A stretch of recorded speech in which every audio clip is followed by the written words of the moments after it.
scenes, we see young people having fun. And alcohol is an integral part of this fun. The intoxicated youth were not considering the consequences and were disrupting public order. Later, the administration of the Copenhagen High School held a preventive talk with the parents of teenagers, asking them to take action. Tommy is a physical education teacher at this school who has long lost enthusiasm for his work. Peter, a music teacher, experiences the same as does Nikolai, who teaches psychology. Martin, a history teacher, is in a similar situation.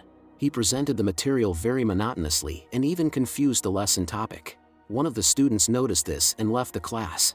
Martin's family life is also falling apart.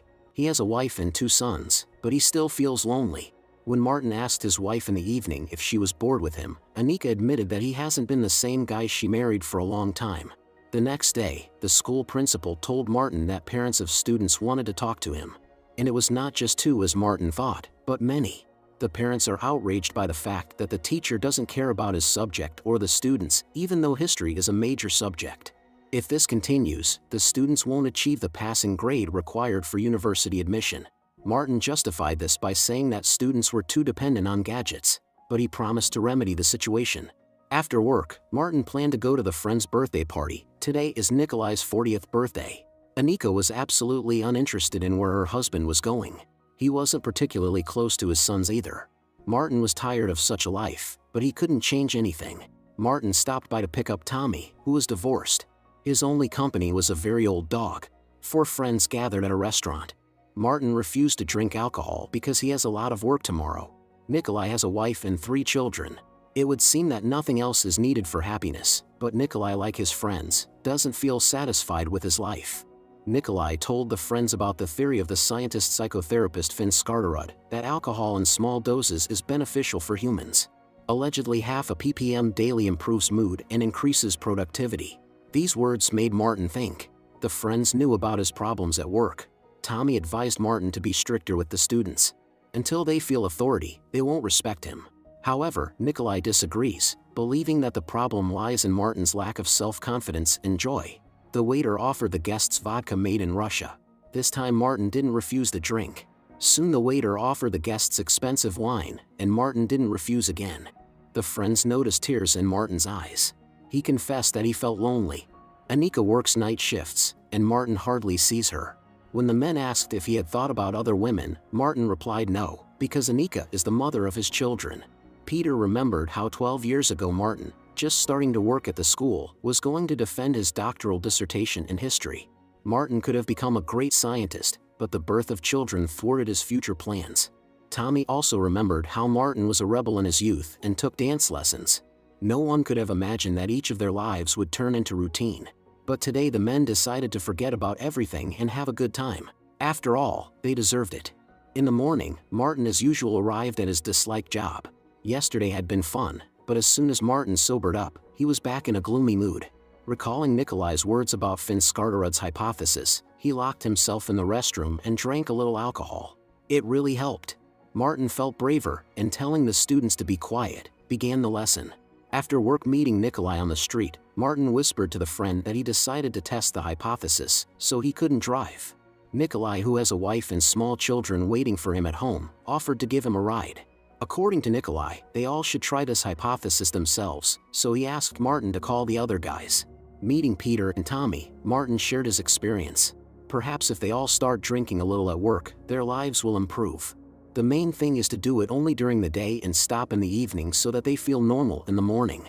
Nikolai and Peter decided to formalize this as a psychological study to see what the outcome would be later. The friends agreed to drink only during working hours. According to the terms of the experiment, they should stop after 8 p.m. and on weekends. Early in the morning, Nikolai was woken up by his young son, who did not tell him in time that he wanted to go to the toilet. Nikolai's life now revolves around taking care of the children. The wife gets tired and is always irritable. To relieve stress, Nikolai went to the pantry and had a glass of wine. Meanwhile, Martin purchased a device that measures alcohol level. Before starting the lesson, he ordered the students to put away their gadgets. No one knows that there's something stronger than tea in his thermos. This time Martin approached the lesson with enthusiasm, sparking interest among the students. Under the influence of alcohol, Peter also excelled in his music lesson. If usually the students looked bored, Now they were engaged in the lesson, all thanks to the teacher's creative approach. During the break, all friends except Tommy gathered and shared their impressions. Without a doubt, Dr. Skardarud's method works. Meanwhile, Tommy was teaching a physical education class for the younger students. Thanks to alcohol, he felt relaxed. In the evening, Anika noticed that her husband was drinking wine.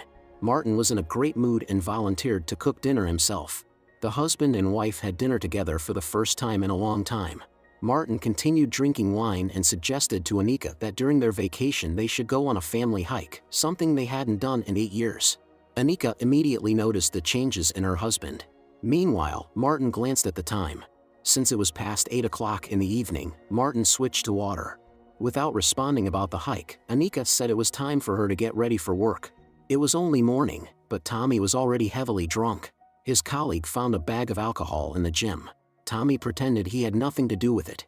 The school principal urgently gathered all the teachers and asked if anyone had noticed students drinking during school hours. Many were concerned that a stash of bottles was found in the gym. Later, friends advised Tommy to be more careful next time, otherwise the school administration might suspect something. Martin said he was very pleased with the progress of the experiment and suggested increasing the dosage. Everyone supported this idea. None of them admitted to being alcoholics because they believed they could stop at any time. The friends decided to determine an individual dosage for each of them that would be optimal for achieving maximum positive effects.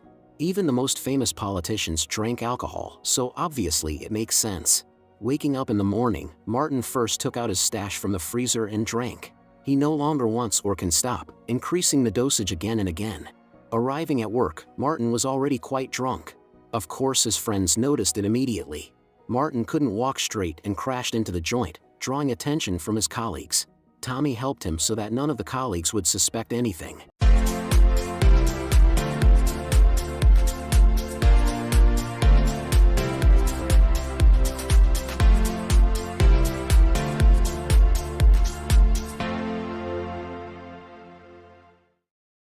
In class, Martin was on fire again.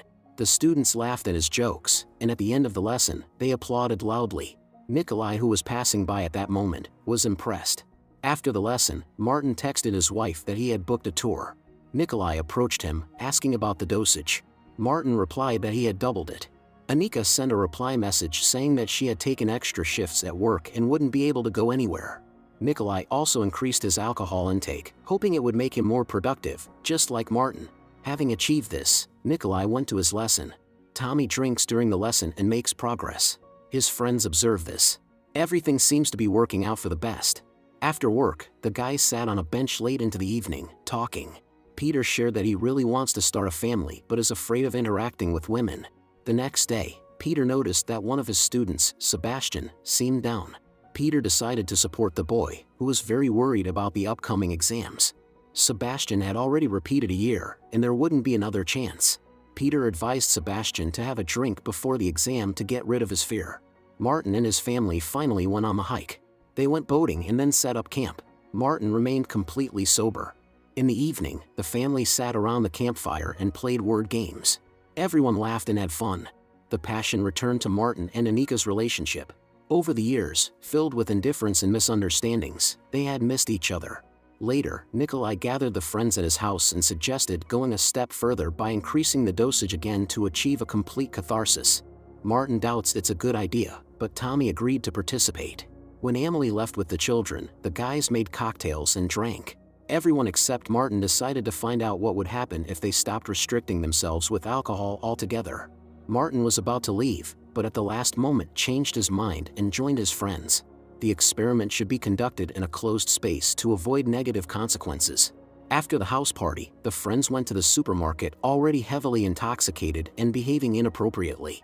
Earlier, Emily asked Nikolai to buy fresh fish, but it wasn't available at the store. So the guys decided to go fishing. Of course, they didn't catch anything and continued the fun at the bar. Each of them felt as relaxed as possible and open to communication. The guys returned home very late and very drunk. Nikolai could no longer stand on his feet and barely crawled to bed. Emily woke up when she felt her husband using the bed instead of the toilet. Of course, Emily was very upset. It was morning, and Nikolai was still not sober. Emily decided to take the children and go to her sister's. Nikolai's headache was too severe for him to object. Martin fell asleep right on the road. The neighbors noticed him and woke him up. The eldest son helped Martin get home. Both the children and Emily are extremely concerned about Martin's addiction to alcohol. In the evening during dinner, Emily demanded that her husband explain to the children what has been happening lately. The boys told their father that they had noticed for a long time how much he drinks. Asking the sons to go to their rooms, Emily told her husband that she didn't recognize him anymore. Martin said the same to her. During that hike, they seemed to be happy again, but upon returning home, everything turned back into routine. Anika grew tired of the husband ignoring her in recent years, while she sits and waits for him. Hearing these words, Martin became angry and threw dishes off the table, telling his wife that she won't have to wait for him anymore. After that, Martin simply left. The friends gathered again and drank until they lost consciousness.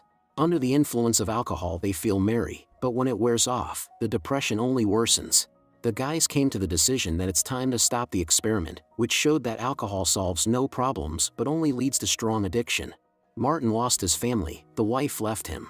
After the Christmas holidays, the school principal announced that she had received information that several teachers were drinking during working hours.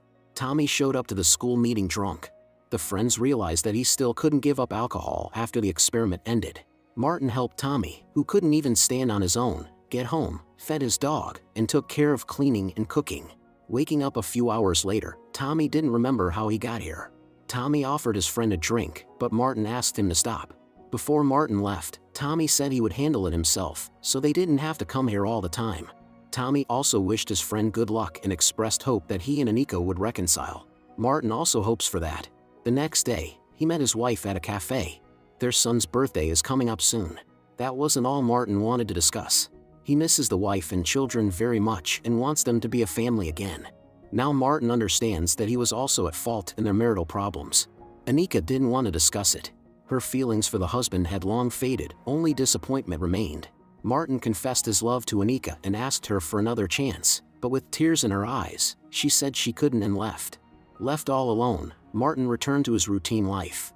The good news is that his students completed the entire course and are fully prepared for the history exam. Martin wished them all good luck. Today is Sebastian's last chance to take the exam, but he got scared and walked out of the classroom. Peter followed him and offered him a drink. Peter also had a bit to drink, though he promised himself not to abuse it anymore. During the exam, Sebastian still couldn't get his thoughts together and was extremely nervous. Peter suggested he have another drink. Of course, none of the examiners suspected that the bottle didn't contain water at all. Sebastian felt more confident and answered all the questions on the exam paper. Taking his beloved pet, drunk Tommy, who lost his job, went out to sea on a boat. Meanwhile, the students were celebrating the end of the school year and their successful exam results. Sebastian, by the way, passed as well. Out at sea, Tommy's boat floats empty except for the dog. The celebration was overshadowed by the news of Tommy's demise. Soon the funeral took place. It was a heavy blow for Tommy's friends. By the way, Nikolai reconciled with his wife. Alas, Tommy couldn't overcome his addiction, and it ended tragically. After the funeral at the cafe, Martin, Nikolai, and Peter had a few drinks in memory of Tommy. Sometime later, the friends gathered at the restaurant and had heart-to-heart conversations. Suddenly, Martin received a message from his wife, who wrote that she missed him. By the way, Peter got himself a girlfriend. They've been on 3 dates already. Anika was ready to give her marriage with Martin a second chance. At that moment, the graduates drove past the restaurant, celebrating the end of school. Realizing that his wife had forgiven him, Martin felt relief, and together with Peter and Nikolai, joined the graduation celebration. The men didn't refuse alcohol. Martin felt both joy and sadness at the same time. On the one hand, he was glad his wife forgave him. On the other hand, he missed Tommy terribly. Finally, Martin performed the dance he learned in his youth. As for the moral of this story, everyone must decide for themselves.